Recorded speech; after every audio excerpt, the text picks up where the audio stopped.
dan sejarah suku Bugis, Sulawesi. Di zaman dahulu, ketika dunia masih muda dan misteri, nenek moyang suku Bugis memulai perjalanan mereka dari lembah-lembah Yunan di Cina Selatan. Mereka adalah bagian dari bangsa Deutero Melayu yang berani menavigasi bintang dan samudra untuk mencari tanah baru. Sekitar tahun 500 sebelum Masehi, mereka tiba di Nusantara, membawa dengan mereka keberanian dan semangat yang tak terpadamkan, mengikuti jejak proto-Melayu yang telah datang seabad sebelumnya. Beberapa masa setelahnya, hiduplah seorang raja yang bijaksana dan berwibawa, Lasa Tumpugi, yang memerintah di Pamana, sebuah wilayah yang kini menjadi bagian dari Kabupaten Wajo. Lasa Tumpugi adalah raja pertama yang memimpin dengan keadilan dan keberanian. Rakyatnya sangat menghormatinya, sehingga mereka memilih untuk dikenal sebagai Tu Ugi, yang berarti orang-orang pengikut Lasa Tumpugi. Mereka hidup dalam kesatuan dan harmoni, mengikuti jejak dan ajaran raja yang mereka kagumi. Seiring berjalannya waktu, komunitas ini tumbuh dan berkembang, menyebar ke berbagai penjuru dan mendirikan kerajaan-kerajaan yang megah. Kerajaan-kerajaan Bugis klasik seperti Luwu, Bone, Wajo, Sopeng, Supa, Sawito, Sidenreng, dan Rapang, masing-masing dengan kebudayaan, bahasa, aksara, dan sistem pemerintahan yang unik dan mandiri. Dari pernikahan dan hubungan erat dengan suku-suku tetangga, seperti Makassar dan Mandar, terjalinlah ikatan etnik yang semakin memperkaya identitas suku Bugis. Mereka tidak hanya berbagi darah dan tradisi, tetapi juga semangat untuk menjaga dan melestarikan warisan leluhur mereka.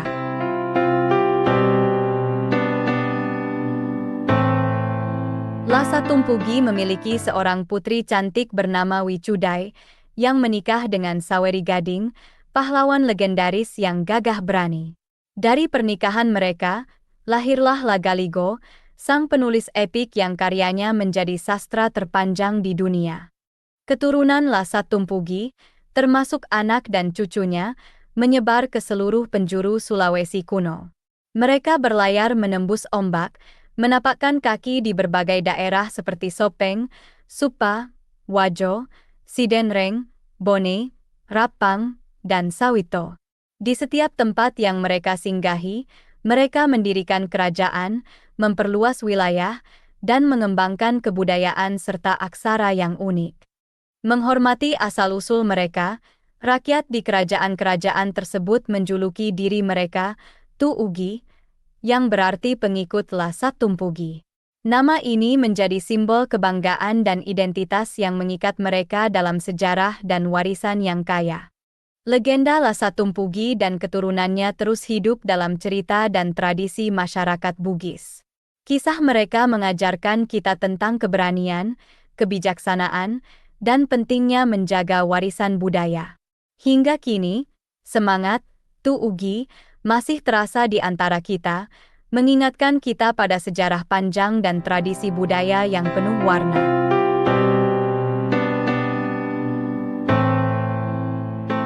Dalam lipatan sejarah Sulawesi Selatan, terukir sebuah karya sastra yang mempesona, dikenal sebagai Lagaligo.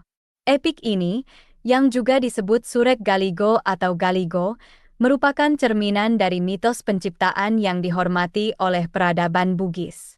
Pada abad ke-19, Colik Pujie mengabadikan kisah ini dalam puisi berbahasa Bugis kuno, menggunakan aksara lontara yang elegan. Setiap bait puisinya, yang tersusun dalam sajak bersuku 5, tidak hanya menceritakan asal-usul manusia tetapi juga berfungsi sebagai panduan praktis untuk kehidupan sehari-hari. Lagaligo berdiri megah sebagai karya sastra terpanjang di dunia, dengan lebih dari 9.000 halaman, melampaui epik Mahabharata dan Ramayana dari India, bahkan epik Homerus dari Yunani. Bagi masyarakat Bugis yang memeluk kepercayaan Tolotang, Lagaligo bukan sekadar epik, melainkan kitab suci yang mengandung kebijaksanaan spiritual. Kisah dalam Lagaligo berlatar di kerajaan Luwu pada abad ke-15, Namun elemen-elemen dalam narasinya mencerminkan zaman yang lebih modern, seperti penyebutan peringgi yang merujuk pada orang Portugis. Epik ini menghidupkan kembali sosok Saweri Gading, sang pahlawan yang gagah berani dan perantau yang legendaris. Meskipun dipenuhi dengan kisah-kisah fantastis, para sejarawan mengakui bahwa Lagaligo memberikan gambaran yang autentik tentang kehidupan awal masyarakat Bugis sebelum abad ke-14. Sayangnya, pemahaman atas versi asli bahasa Bugis dari Galigo kini terbatas pada kurang dari 100 orang. Hanya sebagian kecil dari epik ini yang berhasil diterjemahkan ke dalam bahasa Indonesia, dan hingga saat ini, belum ada versi lengkap dalam bahasa Inggris. Lagaligo tetap menjadi warisan budaya yang tak ternilai, mengajarkan kita tentang kekayaan sejarah dan kebudayaan Bugis yang mendalam.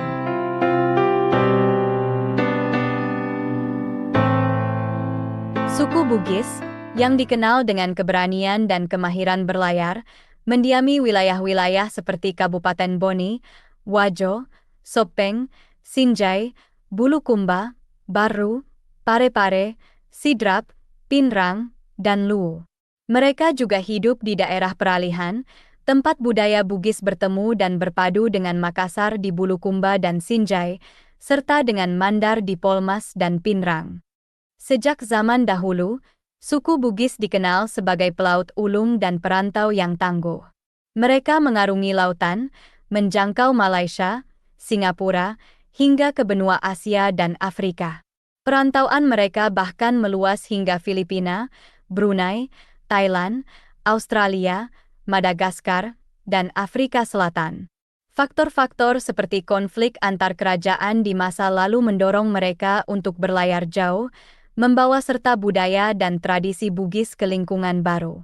Di Indonesia, jejak suku Bugis tersebar luas, dari Sulawesi Tenggara hingga ke Papua, DKI Jakarta, Kalimantan Timur, Kalimantan Selatan, Jambi, Riau, dan Kepulauan Riau. Di wilayah timur Indonesia, Papua menjadi salah satu dari banyak tujuan perantauan Bugis Makassar. Sementara di wilayah tengah dan barat, banyak perantau Bugis Makassar yang menetap di kota-kota pesisir Kalimantan dan Sumatera.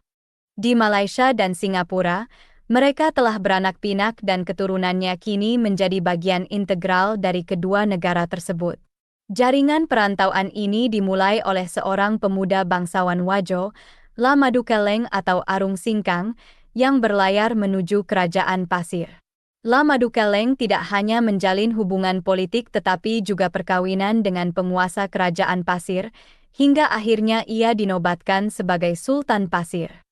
Kisah suku Bugis adalah cerita tentang keberanian, petualangan, dan adaptasi. Mereka mengajarkan kita bahwa identitas tidak hanya terikat pada satu tempat, tetapi juga pada perjalanan dan pengalaman yang membentuknya. Warisan suku Bugis terus hidup, menyebar ke seluruh penjuru dunia, membawa serta kekayaan budaya yang tak ternilai.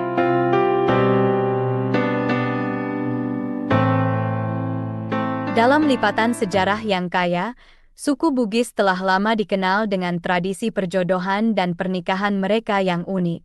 Sebagai suku yang besar dan berpengaruh di Sulawesi Selatan, mereka telah menjalin ikatan dengan berbagai suku lain, termasuk Makassar dan Mandar, menunjukkan kemampuan mereka untuk beradaptasi dan berintegrasi dengan budaya di sekitarnya. Namun, dalam adat istiadat Bugis, terdapat aturan-aturan ketat yang mengatur pernikahan. Pernikahan antar suku, khususnya bagi mereka yang berasal dari garis keturunan Bugis Boswa yang mencakup Bugis Boni, Bugis Sopeng, dan Bugis Wajo seringkali mendapat penolakan. Bahkan, pernikahan dengan suku Melayu dianggap sebagai pelanggaran terhadap adat. Upacara pernikahan adat Bugis sendiri adalah rangkaian prosesi yang syarat makna dan tradisi.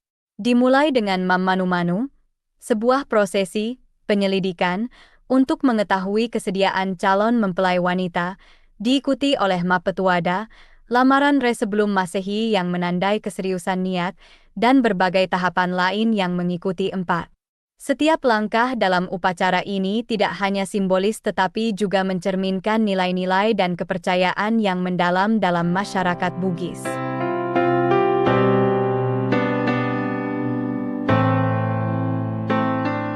Suku Bugis di Sulawesi Selatan telah lama memeluk agama Islam dengan taat, dengan hampir 97% dari mereka mengikuti ajaran ini. Islam datang ke tanah Bugis melalui jalur politik, sebagai upaya menyatukan kerajaan-kerajaan di masa lalu. Namun, sebelum Islam dan agama-agama lainnya tiba, suku Bugis telah memiliki sistem kepercayaan yang mendalam dan spiritual. Mereka percaya pada Dewa Tunggal, dengan Patotoe sebagai dewa penentu nasib dan Dewata Seuai sebagai dewa tunggal. Adat istiadat Bugis, yang dianggap sakral dan keramat, didasarkan pada 5 prinsip utama: ade, bicara, rapang, wari, dan sarah. Meskipun tidak semua praktik syariat Islam dijalankan sepenuhnya, masyarakat Bugis tetap mengidentifikasi diri mereka sebagai Muslim. Dalam kehidupan sehari-hari, banyak yang masih mempraktikkan kepercayaan atau riolong, yang menunjukkan bagaimana mereka menjaga tradisi sambil beradaptasi dengan perubahan zaman. Kisah kepercayaan suku Bugis adalah cerminan dari kemampuan mereka untuk beradaptasi dengan perubahan zaman dan agama, sambil tetap mempertahankan tradisi dan adat istiadat yang telah lama ada. Ini adalah bukti dari kekayaan budaya dan kerohanian yang telah mereka wariskan dari generasi ke generasi. Demikianlah kisah ini diceritakan, segala kebenaran detailnya kita kembalikan kepada Allah, Tuhan pemilik kisah kehidupan.